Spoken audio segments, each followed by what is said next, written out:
Gospels were not written by Matthew, Mark, Luke, and John. All of the Gospels, according to some of the greatest scholars of Christianity, are anonymous. None of them sign their names.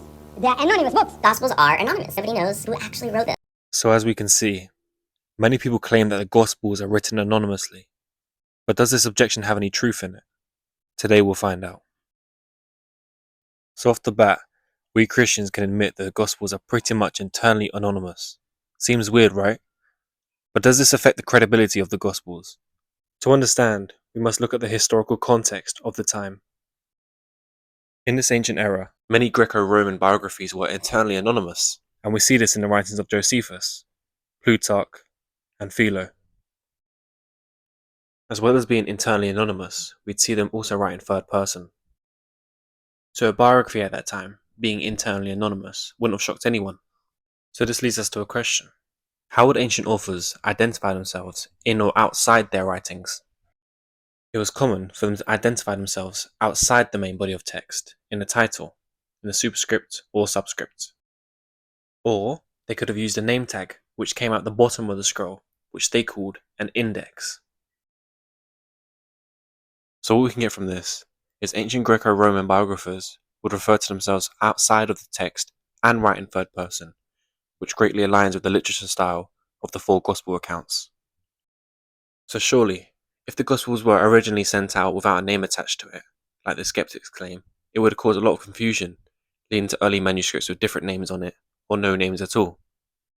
So the question is, how many early Gospel manuscripts do we have that have a different name to the ones we see today, or no name at all? The answer is 0. Not even one has a different name to the ones we see today, or no name. However, we do see manuscripts with the same apostolic attribution we see today. And you can find this in P62, P75, and P4.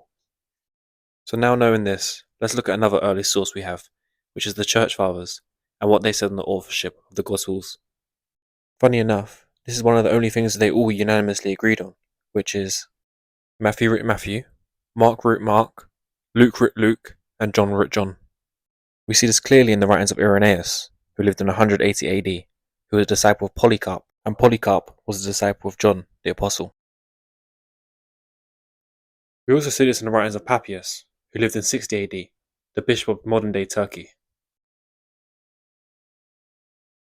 And also from Clement of Alexandria, who wrote this around 180 AD. And finally, Tertullian of Carthage in 207 AD. So as you can see, we have an early internal agreement among the Church Fathers about the authorship of the Gospels. However, this wasn't always the case, as we see a dispute in the early Church over the authorship of the book of Hebrews. Tertullian suggests that Barnabas was the author of the book of Hebrews, whereas Clement of Alexandria thinks Paul wrote the book. Finally, Origen passes the tradition that Luke or Clement of Rome wrote the book of Hebrews. So as you can see, authorship wasn't something they just breezed over and didn't think about. Apostolic connection to scripture was extremely important to the early church. They didn't just accept any writing with the apostles' name on it, although people did try to write on behalf of the apostles and falsely use their name, but that didn't work well. An example is the Gospel of Peter, where Serapion of Antioch discredits it as a false text. Another example is the Gospels of Peter, Thomas, Matthias, and the Acts of Andrew, John, and other apostles that Eusebius completely denies as false scripture. Tertullian also writes about a presbyter who falsely wrote the Acts of Paul, who had been excommunicated. So in conclusion, we see that the historical context would have advocated for the internal anonymity of the four Gospel accounts. The Church Fathers all agreed on the authorship of the four Gospels, which wasn't always the case for early church writings.